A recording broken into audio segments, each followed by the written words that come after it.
eternity. For the believer, it's how you'll spend eternity. The decisions you make today determine where and how you will spend eternity. You will not be judged on what you did. You will be judged in the light of what you were called to do. At the zenith hour, there's no second chance. Whatever we do in this zero time determines how we're going to spend eternity. Life is but a vapor. If you really want to know the truth, every one of us are going to touch people's lives if we just do what we're called to do. This 12-part series will challenge you to confront your motives, making your life count from this moment on as you face your own eternity with great confidence on Judgment Day.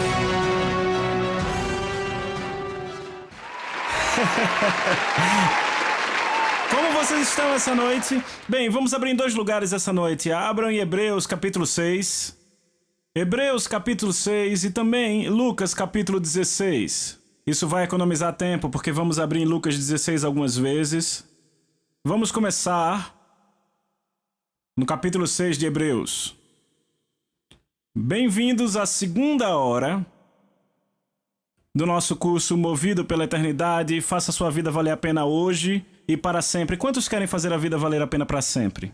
Amém? Sabe, eu prefiro que a minha vida valha a pena para sempre do que a minha vida contar temporariamente. Sabe no que eu penso quando falo disso? Lembra quando João Batista nasceu? O que o anjo disse no nascimento? O anjo disse a Zacarias antes dele nascer, na verdade, antes dele ser concebido. O anjo disse, ele será grande à vista de Deus. Uma coisa é ser grande à vista dos homens. Outra coisa é ser grande aos olhos de Deus. Se você tivesse de escolher entre ser grande aos olhos de Deus e grande aos olhos dos homens, qual escolheria? Vocês entenderam? É isso que eu escolheria, amém? E é sobre isso que esse curso fala. Agora, as próximas 4 horas ou aulas irão focar especificamente nas verdades reveladas na nossa alegoria nos capítulos 2 e 3 do julgamento de independente, enfraquecido, enganado e vida dupla. É o julgamento dos incrédulos. Então, nas 7 aulas restantes, ou 2/3 do livro, eu acho que é isso, um pouco menos, vamos focar no julgamento dos crentes. Bem, na nossa alegoria, Jalen representa Jesus Cristo. O Rei Pai representa o Todo-Poderoso Pai Deus e Dagon representa Satanás. Endel é a vida de um indivíduo na Terra. Afabel é a cidade celeste de Deus. E a terra abandonada de Lone representa o Lago de Fogo, onde todo indivíduo sem a graça salvadora de Jesus vai passar a eternidade. Estão acompanhando? Então vamos para Hebreus capítulo 6. Capítulo 6, por favor. Hebreus capítulo 6. E eu vou ler a partir do primeiro versículo. Paulo escreve dessa forma, deixando de lado a discussão de princípios elementares. Repitam, elementares. Princípios elementares de Cristo. Vamos continuar para a perfeição ou maturidade. Não lançando de novo o alicerce. Repitam, alicerce. Do arrependimento de obras mortas e da fé em Deus. Da doutrina de batismos. Da imposição de mãos. Da ressurreição dos mortos e do juízo eterno. Repitam comigo, julgamento eterno. Eu vou ler para vocês na amplificada e ela diz, não vamos mais uma vez lançar o alicerce do julgamento eterno e punição. Estes são assuntos que vocês deveriam estar completamente cientes há muito, muito tempo. Vocês ouviram? Vocês já notaram que Paulo, o apóstolo nas Escrituras, diz que uma das doutrinas elementares ou fundamentais de Cristo é o quê? Julgamentos e punições eternas, certo? Vocês estão entendendo? Então vamos falar de elementar ou fundamental. O dicionário diz que elementar significa o seguinte, constituinte do básico, essencial ou parte fundamental. Então como entendemos o elementar? Basta ver o ensino básico. O que recebemos no ensino básico? Você recebe ferramentas bem básicas, ferramentas fundamentais, que vão lhe ajudar com a educação. Vá você para o ensino médio, ou quer você vá para fazer um mestrado, ou fazer um doutorado, ou se você for fazer até um pós-doutorado. Vocês estão entendendo? No elementar estão as ferramentas básicas para caminhar. Você pode imaginar construir a sua educação sem ter o conhecimento primário do ensino básico? Em outras palavras, no ensino básico você aprende a ler, aprende a escrever, aprende a somar, aprende a subtrair, aprende a dividir e aprende a multiplicar. Imagine construir sua educação sem saber ler. Vamos, fale comigo. Não tem como, você não consegue fazer. Estão aqui? Então, o que você aprende no ensino básico é completamente essencial para uma educação apropriada. Então, Paulo chega e diz que uma das doutrinas elementares de Cristo é o julgamento e punição eterna. Mas sabe o que eu descobri? Em 23 anos de ministério, a maioria dos crentes não tem consciência completa do julgamento e recompensas eternas. E sabe o que mais? Paulo diz, vocês já deviam estar conscientes dessas coisas há muito, muito tempo atrás. Então essa é a questão. Que tipo de igreja está sendo construída, especialmente na América? Imagine construir uma casa sem alicerce. Imagine construir uma educação sem saber somar, sem saber escrever. É isso que estamos fazendo na igreja. E eu vou mostrar a vocês, nas próximas 12 lições, por que temos uma igreja agora desequilibrada, que não é forte, que não se levanta contra o pecado da sociedade e a influência da sociedade, porque nós não lançamos o alicerce. Não estamos dando a educação do ensino básico, entenderam? Vocês estão aqui? Então, eu me lembro quando, no começo do ano eu estava orando para escrever esse livro, e o Senhor falou comigo, foi uma coisa tão forte, ele disse, você tem que escrever esse livro, foi muito forte. E todo dia eu estava orando e ele, você tem que escrever esse livro, tem que escrever. E eu pensei, como eu comunico para uma geração de pessoas as verdades da eternidade? A verdade do julgamento e das recompensas eternas. Porque note que o escritor disse, algumas das doutrinas elementares são o julgamento e as recompensas eternas, e lembrem o que eu disse na aula passada.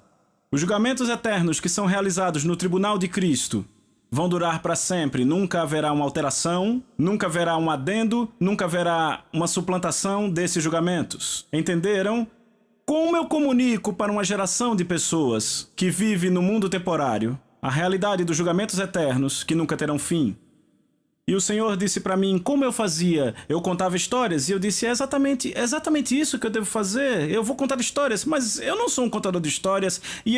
Mas eu vou dizer, eu comecei a fazer isso e foi maravilhoso. Eu não conseguia parar de escrever. E eu me lembro, quando eu cheguei na parte do julgamento de enganado, o julgamento de independente, o julgamento de enfraquecido e vida dupla, quando eles foram exilados para o deserto de Lone, e eles ficaram nesse prédio estreito pelos próximos 120 anos de suas vidas, eu vou dizer, isso me revigorou.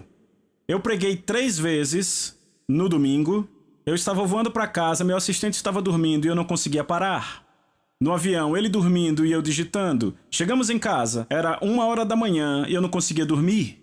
Por pensar naquelas pessoas sendo exiladas, naquele edifício, naquela terra abandonada por Deus, com calor e sofrimento e escuridão pelos próximos 120 anos de vida. E quando eu deitei na cama, eu comecei a pensar na vez que eu visitei uma prisão na África do Sul. Alguns anos atrás eu estava na África do Sul e eu pedi para visitar uma prisão.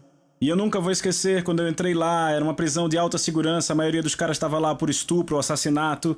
Quase todos lá estavam em prisão perpétua e eu vou te dizer, aquele lugar estava completamente sem esperança. Eu nunca tinha visto uma falta de esperança daquela. Quero dizer, era sujo, fedia. Eu entrei numa cela desses caras e eles tinham colchonetes nessa distância um do outro, camisinhas penduradas na parede numa prisão só para homens. E você podia ver no rosto de cada um desses homens completamente sem esperança. Porque estavam lá para a vida inteira. E as únicas pessoas que tinham alguma esperança no rosto eram crentes. Todos absolutamente sem esperança. Por nada mais. Eu vou dizer, aquele foi um dos lugares mais difíceis onde eu já estive, porque se você comparar aquela prisão com as nossas prisões, eu já estive em prisões de segurança máxima aqui, certo? Eu já estive lá e já preguei lá. Estas prisões são clubes de campo comparados com aquele lugar. E sabe, eu fiquei pensando naqueles caras como se eles estivessem sentados dizendo, um dia eu vou morrer e sair daqui. Mas aí eu comecei a pensar nas pessoas que vão para o inferno para sempre e sempre e sempre. Não vão nem poder dizer isso. Não poderão nem dizer, um dia eu sairei daqui. E a coisa que realmente começou a tomar minha mente e eu não conseguia dormir é que Jesus disse que a maioria da humanidade, não a minoria, vai acabar lá. Porque se você olhar em Mateus capítulo 7, versículo 13 e 14, na versão do inglês de hoje, Jesus disse: vão pelo portão estreito, porque o portão para o inferno é largo, e o caminho que leva a ele é fácil, e há muitos que vão por ele. Mas o portão da vida é estreito, e o caminho que leva a ela é difícil, e há poucas pessoas que o encontram. Então, de acordo com Jesus, a maioria vai para o inferno. Vocês estão aqui? Então, Jesus discutiu o inferno frequentemente. Sabem o que eu descobri? Eu não sei se vocês sabiam disso. Ele fala do inferno muito mais do que fala do céu. Então, é óbvio que ele não pensou que era uma falta de compaixão falar do inferno. Então, por que não fazemos mais isso nos púlpitos? Eu tive muito mais trabalho para encontrar coisas sobre o paraíso do que sobre o inferno, porque ele fala muito mais do inferno. Há vários nomes dados ao inferno nas Escrituras. Alguns nomes são Sheol, Hades, o túmulo. Então há um inferno permanente chamado de Lago de Fogo ou Gehenna. Mas eu quero dizer isso. O inferno é um lugar de verdade, não é figurativo. Como a nossa sociedade tem se esforçado em dizer, é um lugar real. Na verdade, em Números, no capítulo 16, você vai encontrar que 3 famílias foram literalmente jogadas no inferno. A terra se abriu e os engoliu fisicamente no inferno. Se você olhar no Novo Testamento, você vai encontrar o anticristo e o falso profeta. Ambos foram lançados vivos no lago de fogo que arde com enxofre. Então não foi só com a alma que eles foram lá, seus corpos foram lançados no lago de fogo, entenderam? Vá comigo para o Evangelho de Lucas, capítulo 16. As próximas 3 lições serão duras. Se você não tiver em mente que uma das doutrinas básicas de Cristo são os julgamentos e recompensas eternas, não sei se você aguenta essas lições. Você vai se perguntar por que eu estou ouvindo isso, porque é um alicerce, e depois eu vou te explicar por que você precisa desse alicerce. E eu vou te mostrar na palavra por quê. Você pode dizer amém?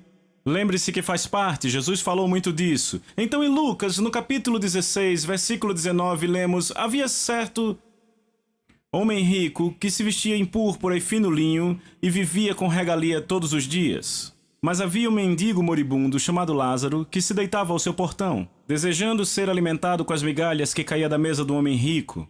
E além disso, os cães vinham e lambiam suas feridas. Então aconteceu que Lázaro morreu e foi levado pelos anjos para o seio de Abraão, que era o lugar onde os santos do Velho Testamento ficavam antes de Jesus espargir seu sangue no trono de Deus. O homem rico também morreu e foi enterrado. Bem, antes de eu continuar, eu quero deixar isso muito claro. Algumas pessoas pensam que isso é uma parábola. Isso não é uma parábola, é uma história real. Como você sabe disso, John? É porque quando Jesus falava parábolas, ele nunca usava pessoas definidas. Ele dizia, havia um homem. Mas nesse caso, ele fala de um certo homem rico e ele também dá o nome a Lázaro. Você nunca vai encontrar Jesus dando nome a pessoas em suas parábolas, entenderam? Você também pode notar que ele cita Abraão pelo nome, a pessoa de Abraão que conhecemos por nome nessa história. Então isso não é uma parábola. Jesus está falando de um acontecimento real, que ele viu. Versículo 23. E estando em tormentos, certo? Então, na linguagem atual seria em grande dor, estando em tormento ou em grande dor, no Hades, que é o inferno, ele levantou seus olhos e viu Abraão ao longe, e Lázaro no seu seio. Então ele clamou, Pai Abraão, tenha misericórdia de mim e envie Lázaro, para que ele ponha a ponta do seu dedo na água e coloque em minha língua, pois eu estou atormentado neste fogo. Então ele estava atormentado. Outras versões dizem que estava em grande dor, agonia ou desespero. Mas eu quero que você note que ele reconheceu Abraão e Lázaro, e eles o reconheceram. Viram isso? Ele pôde olhar no seio de Abraão a uma grande distância, e ele pôde reconhecer Abraão e reconheceu Lázaro, aquele mendigo que ele não prestava muita atenção. Ele os reconheceu e eles o reconheceram. Sabe o que isso me diz? Que as pessoas serão bem humanas no inferno. E bem reconhecíveis. Estão acompanhando? Eles ainda terão capacidade de raciocinar. Ainda terão emoções, ainda terão vontades, ainda terão atributos físicos, porque ele pôde ser reconhecido por Abraão. Entenderam? Ainda terão os sentidos, porque esse homem pôde ver, ouvir e sentir a dor. Ele estava sedento, não é verdade? Eles terão os sentidos. Poderão tocar, poderão cheirar, poderão sentir, poderão provar, poderão ouvir, poderão ver. Eles terão algum tipo de carne, porque ele queria a sua língua aliviada, não é verdade? Porque sabemos que os vermes comem a carne sem parar, mas eles terão algum tipo de carne. Em Mateus 10, 28, Jesus disse que tanto a alma quanto o corpo serão destruídos eternamente no inferno. Então ele não diz que só a alma é destruída, ele diz o corpo e a alma, destruídos no inferno eternamente. Note também que o homem rico estava implorando por misericórdia, viram? O inferno é um lugar sem escape, para sempre, nunca haverá uma saída. Ninguém virá do lado de fora para trazer conforto, embora muito se espere isso. E isso fará com que nunca se pare de buscar alívio.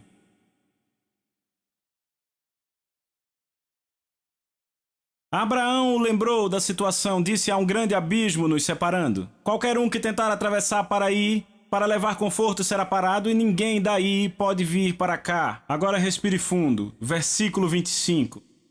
Mas Abraão disse: filho, lembre-se que na sua vida você recebeu boas coisas, assim como Lázaro recebeu coisas ruins. Agora ele é confortado e você está em tormento. Grande dor em outras versões. Veja o versículo 27. Então ele disse: eu imploro a você, pai, que o envie à casa do meu pai, pois eu tenho 5 irmãos, a quem ele pode testemunhar, para que eles não venham a esse lugar de tormento. Já ouviram dizer que a infelicidade ama companhia? Não no inferno. Aqui está um homem cujas 5 pessoas mais próximas dele eram seus irmãos. Ainda assim, ele implorou a Abraão que enviasse Lázaro aos seus irmãos para que não acabassem naquele lugar. E eu vou dizer, a sociedade pode dizer que haverá festas e amizade e interação no inferno. Não há interação. Há 0 de interação no inferno. 0. 0. Mas ainda assim você deseja isso. Porque você ainda tem emoções, você ainda tem uma vontade, você ainda tem uma mente, mas 0 de interação. Ele não queria seus irmãos lá. Se houvesse interação no inferno, ele iria querer seus irmãos perto. Porque, como dizem, felicidade quer companhia. Porque não há companhia, não há festas, não há amizade, nada no inferno. Vocês estão aqui? É um lugar de absoluta solidão e falta de esperança. Também é um lugar de lembrança eterna. E este eu pessoalmente acredito que é um dos piores tormentos. Agora vejamos a resposta de Abraão. Veja o versículo 29. Abraão disse a ele: eles têm Moisés e os profetas, que os ouçam. E o rico disse: não, pai Abraão, mas se alguém for a eles dos mortos, se arrependerão. Mas Abraão disse a ele: se eles não ouviram Moisés e os profetas, também não serão persuadidos se alguém levantar dos mortos. Há uma verdade absolutamente poderosa nisso, e é esta. Experiências extraordinárias ou experiências sobrenaturais não é o que é necessário para as pessoas se converterem a Jesus e obedecerem a Deus. Experiências extraordinárias não são poderosas o suficiente para tirar pessoas do inferno, só a palavra de Deus. Eu lembro quando eu era jovem, eu me lembro do meu pai me levar no cinema ver os 10 Mandamentos com Charlton Heston. E eu era bem pecador. E eu fui àquele filme e assisti, e a terra se abriu e engoliu os 2 caras pro inferno, lembram? E eu vou dizer a vocês, eu saí daquele filme um homem mudado. Eu me arrependi loucamente. E a minha vida mudou por uma semana. E aí eu voltei a fazer tudo o que eu estava fazendo. Sabe por quê? Porque nenhuma palavra me foi pregada.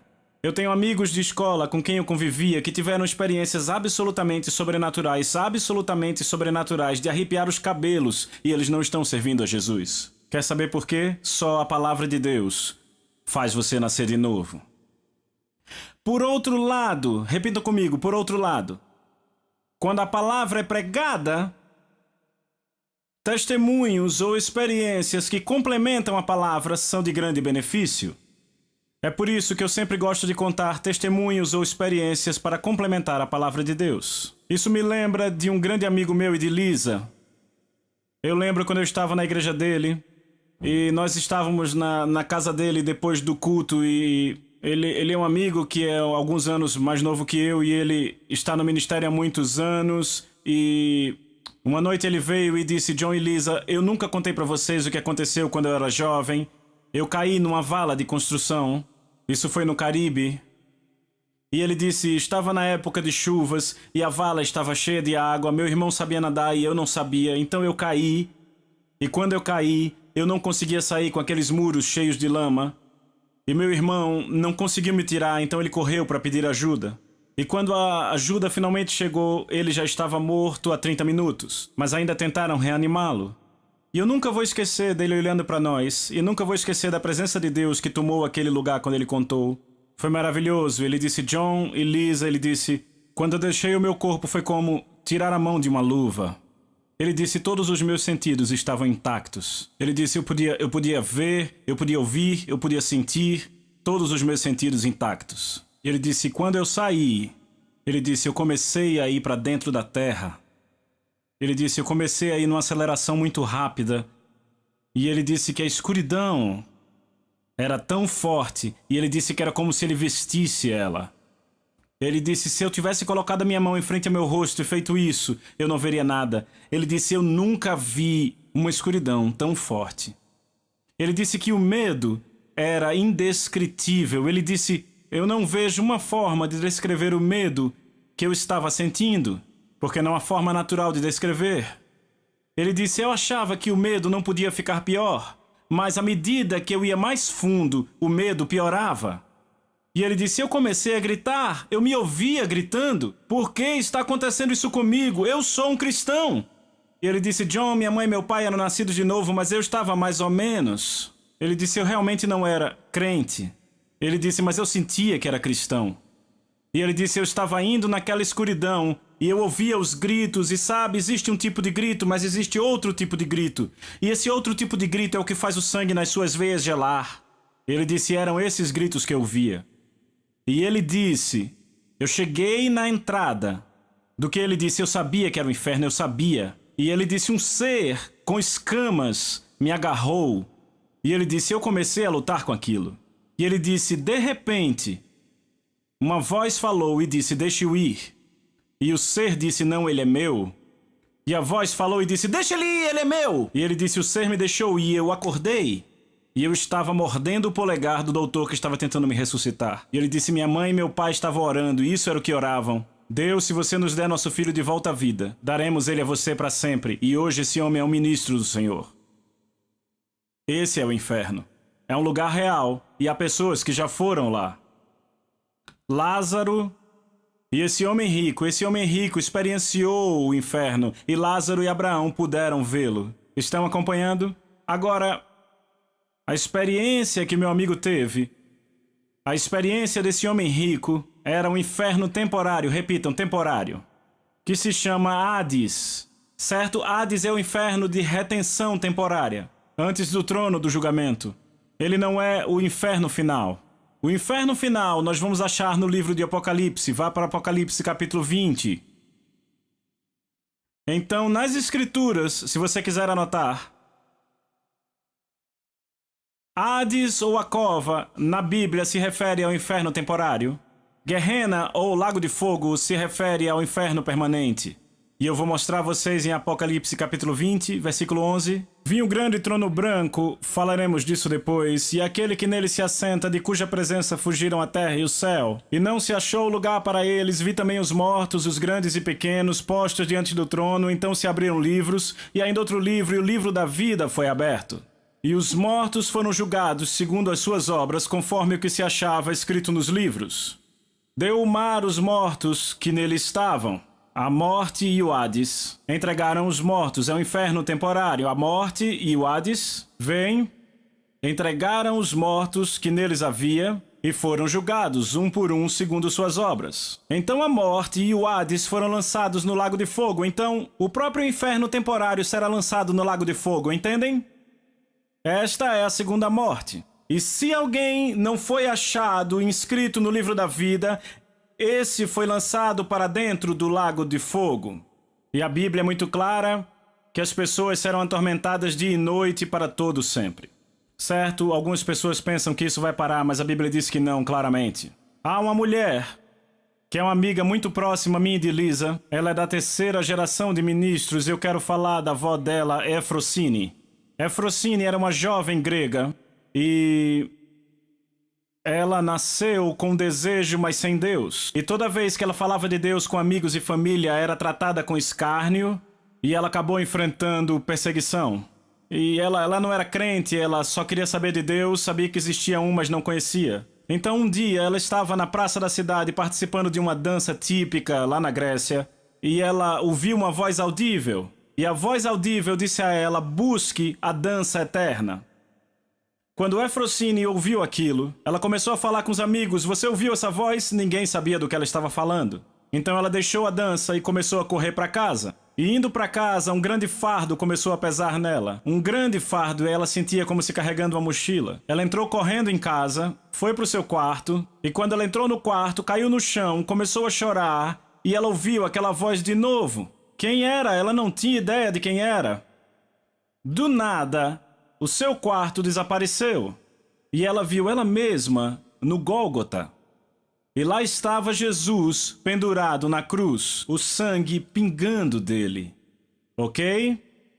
Então, enquanto ela olhava para o Senhor sendo atormentado na cruz, ela ouvia gritos à distância.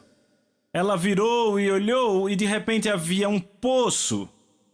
E dentro desse poço, um oceano de fogo. E ela vê e ouve multidões de pessoas amaldiçoando a Deus e gritando implacavelmente naquele fogo. De repente, uma mão pegou-a pela cabeça e começou a empurrar ela naquele poço. E dizia: este é o seu lugar. Estão acompanhando? Ela começou a gritar. Então a mão soltou ela. Então ela ouviu outra vez a voz dizendo: mas ele fez isto por você, para que você não tenha que ir para lá. Ela imediatamente aceitou o sacrifício de Jesus e aceitou Jesus como seu Salvador. E depois de ter feito isso, o Senhor apareceu a ela. E o Senhor disse: eu vou te levar ao paraíso.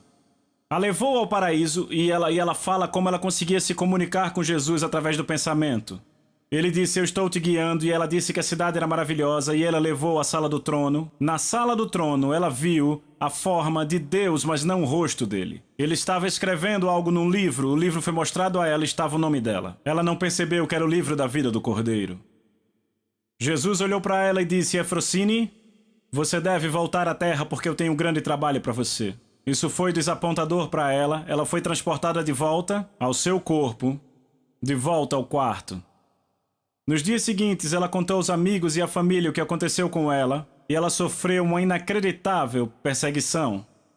Primeiro, o pai dela ameaçou matá-la com um machado. Então, depois de alguns dias, uma de suas irmãs chegou e disse: Efrosine, eles virão e vão te levar à praça amanhã. Eles vão te colocar diante de um juiz, e se você não renunciar ao que está dizendo, eles vão colocar gasolina em você e te queimar. Ok? Efrosine não acreditou na sua irmã, mas obviamente ela estava falando a verdade porque naquela noite um anjo apareceu. O anjo a levou para outra cidade, bem longe, onde alguns parentes estavam, e ela cresceu lá. E hoje há 4 gerações de ministros e eles estão lá na Grécia pregando a palavra de Deus por causa do que aquela mulher viu e da palavra que foi ministrada a ela. Certo? O que Efrosine viu foi o lago de fogo. Enquanto o que aquele outro amigo viu foi o Hades, o inferno temporário, certo? Então vamos ler Apocalipse 21:8. Lá diz: mas os covardes que me deram as costas, isso é Jesus falando, e aqueles que são infiéis a mim, e os corruptos e assassinos e imorais, e aqueles que lidam com demônios, adoradores de ídolos, mentirosos, estão destinados ao lago que queima com fogo e enxofre. Esta é a segunda morte. Então, deixa eu falar sobre isso. Repita: enxofre é uma substância não metálica que queima com grande calor e produz um cheiro desagradável. Na verdade, o que os cientistas dizem é que o enxofre, o vapor do enxofre, é o único cheiro ao qual o sentido humano não se acostuma. Ele não consegue se acostumar. É o único cheiro que o sentido... Sabe, eu já estive em muitas prisões, em lugares onde o cheiro é simplesmente inacreditável, em países pobres. E sabe, você acostuma com o cheiro. O enxofre, o sentido humano, o olfato humano não consegue se acostumar. Não é interessante? Jesus disse que é a segunda morte. Repitam: segunda morte.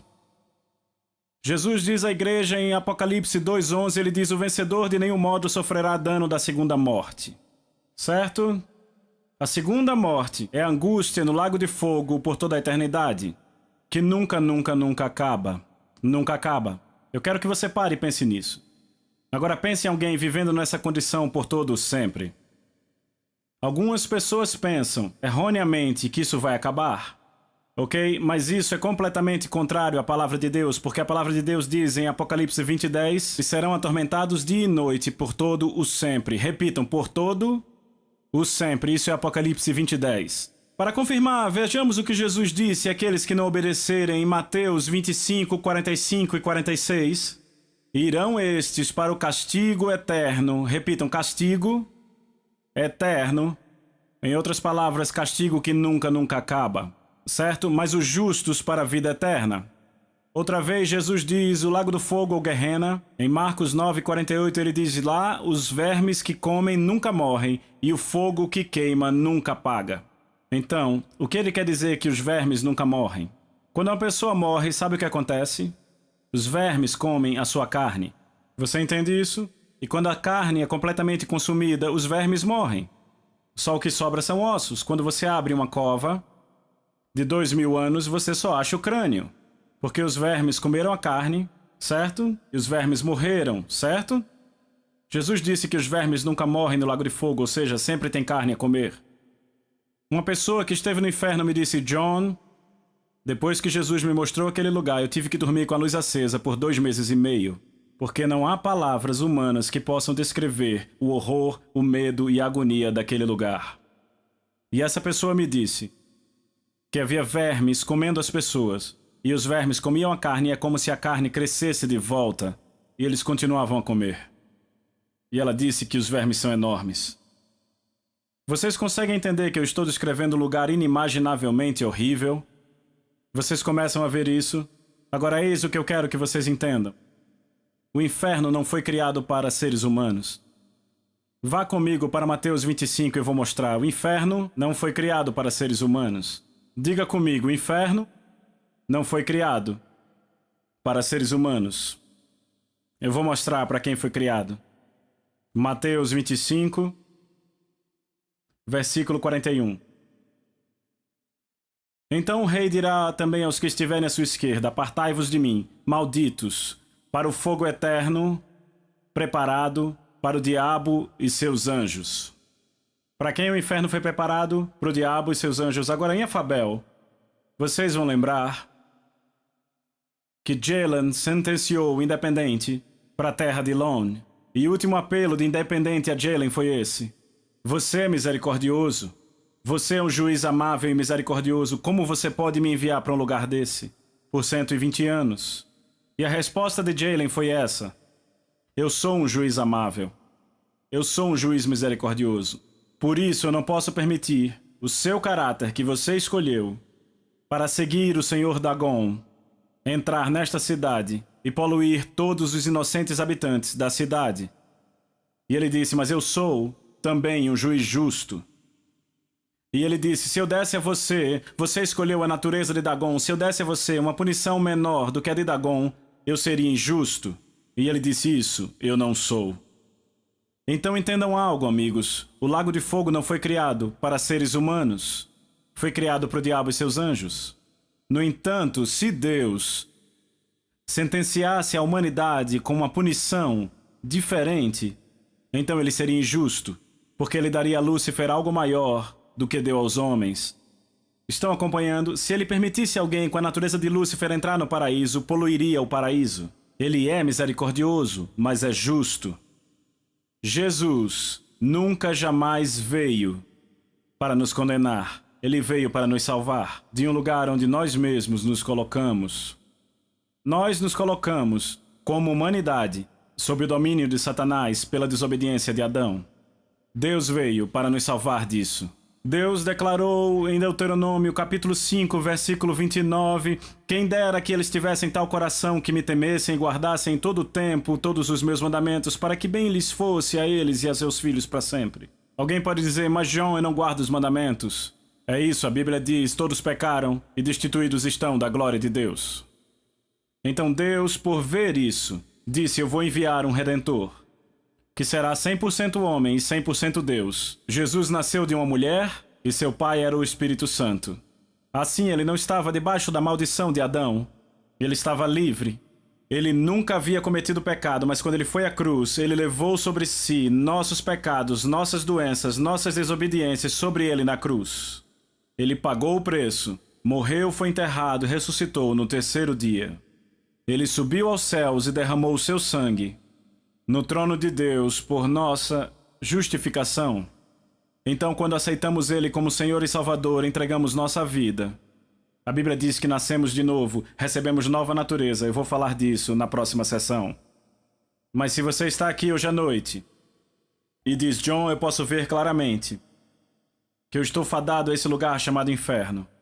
Porque a Bíblia diz que todos ficaram abaixo do padrão de justiça de Deus. E é aí que todos merecemos estar. E você diz, eu estou abaixo.